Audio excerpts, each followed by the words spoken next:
මම සිංහල වර්තේ මල්ලි කොහමද මෙහෙට මැදින් තියාගෙන බලයන් ඉරේ ඉරදක මැද තියාගෙන බලයන් ඉවර අපි ඉන්නේ ඒ රවුල් වල මෙතන ඔක්කොම ආමියකින් පොලිසියෙන් බැරියල් දාලා මෙතනින් එහාට කාටවත් යන්න දෙන්නේ නැහැ මේ ඔක්කොම ගම් වතුර ගල්ලා තියෙන මේ ඒරියා එකේම මේ බැරියල් එකෙන් ඉස්සරහට දාලා ප්‍රයිම් මූව තුන විතරක් මෙතනින් නවත්තලා තියෙන්නේ ගෑස් ගිනින එක්කුයි අපේ වාහන දෙකයි තියෙන්නේ මගේ වාහනේ තමයි මෙතන ඉස්සෙල්ලාම තියෙන්නේ පිටිපස්සෙන් අනිත් වාහන දෙක තියෙනවා මේ මෙතන මේ රෑ එනකොට මෙන්න මේ හරියම ගම් වතුර තිබ්බ දැන් චුට්ටක් බහැලා තියෙන්නේ වැස්ස ආපු නැති නිසා බැස්සා සමහර විට අපිට 10ට විතර 11ට විතර යන්න පුළුවන් ඒ තාම වාහන මුහුත් යන්න දෙන්නේ නැහැ මෙහෙ ඔක්කොම වතුර පීරලා මෙහෙ කවුරු ගෙවල් වල නැහැ තාම පොඩි වෙලාවකින් යන්න පුළුවන් ඒ කියලා හිතනවා තාම අපිට යන්න කිව්වේ නැහැ බලමු කොහොම වෙයිද කියලා අපිට ඉතින් එදා රෑ මෙතනින් එහාට යන්න උන්නේ නැහැ මොකද පොලිසියෙන් සහ ආමියගෙන් අපිට යන්න දුන්නේ නැහැ මොකද ඔන්න ඔය හරියට වෙනකම්ම වතුර තිබ්බා මෙතන ඊට පස්සේ ඉතින් උදේ නැගිටලා බලනකොට තමයි වතුර අඩු වෙලා තිබ්බේ ඊට පස්සේ ඉතින් වතුර තව ටිකක් අඩු වෙනකන් ඉඳලා වාහනත් ස්ටාර්ට් කරලා හුලම් පිරෙන්න දාලා මෙතනින් මඩකලුව පැත්තට යන්න අපි ලැහැස්ති වුණා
අපි රෑ එනකොට කඩවල් ඔක්කොම වහලා තිබ්බේ තේ එකක්වත් බොන්න තැනක් තිබ්බේ නැහැ. ඉතින් අපි මෙතන ඇවිල්ලා වාහනේ පාක් කරාට පස්සේ පොලිසිය අය ආමිගේ අය අපිට තේ එහෙම දුන්නා. කෑවද බීවද කියලා විස්තරත් එක්ක අහලා.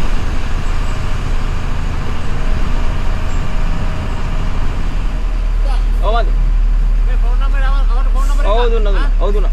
ඒක පාතිට අංග පොවෙන්ද ඒකට කෝල් කරා. නෑ මම සිංහල වර්තේ. මල්ලි මේ නම්බර් දුන්නද? ඔව් දුන්නා. කොහමද මෙහෙට මැදින් තියාගෙන බලයන් ඉරේ ඉරදක මැද තියාගෙන බලයන් ඉවර හරි මන්ද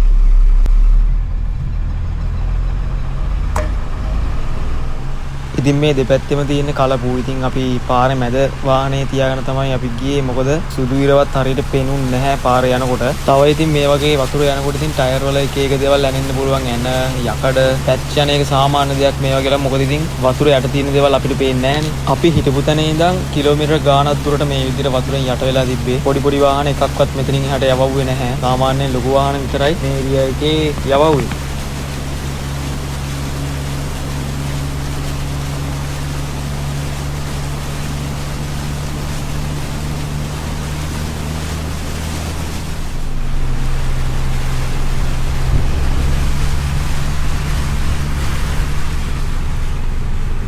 කොහොම හරි අපි ඊට පස්සේ අපේ ලොකේෂන් එකට ගියා ටැංකි ටිකත් එළිය ගලවලා මැෂින් ටික ගලවලා වෙනම හෙවණින් දාගත්තා මොකද අපි ගියපු දවසේ ඊට පහුවදයි දවස් දෙකේම නිවාඩු සඳු තමයි ගාමන්ට් එක අරින්නේ අපිත් එක්ක ආපු තව වාහනයක පැච් එකක් ගිහලා තිබ්බා ඉතින් වතුර යාපු නිසා පේනවනේ ඉතින් වතුර ටයර් එක ඇතුළට ගිහලා තියෙන විදිය ඊට පස්සේ ඉතින් ටයර් එකත් මාරු කරගෙන අපි හවස පොඩි ගමනක් ගියා ඒකටම ඕකටම දාගන්න කන්නේ අරන් කල් ගස්සත් ගිහලා එකක් 30යි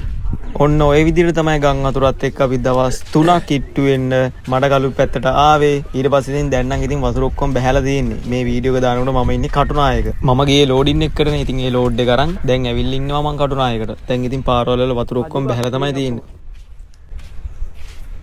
කජු නෑනේ බං කලින් එනොනම් තිබ්බ මේ ඔක්කොම කජු තිබ්බා අවුරුද්දට සෙරේනේ බං यानी मेवा हेम बोल नया बन आइए दादा बड़ा गया කාලේ යනම් බොන જાතියක් ගමී පොඩිලක් ගන්න දෙන්න අය එන්න තව ඔන්න ඉතින් ඔය විදිහට තමයි මේ ආපදා කාලෙත් අපේ ජොබ් එක අපි හරියටම කරේ ඉතින් මෙතන තව එක්කෙනෙක් අඩුයි එයා වාහනේ නිදාගෙන ඉන්නේ ඉතින් තවත් වීඩියෝ එකකින් සෙට් වෙමු හැමෝටම ජය වේවා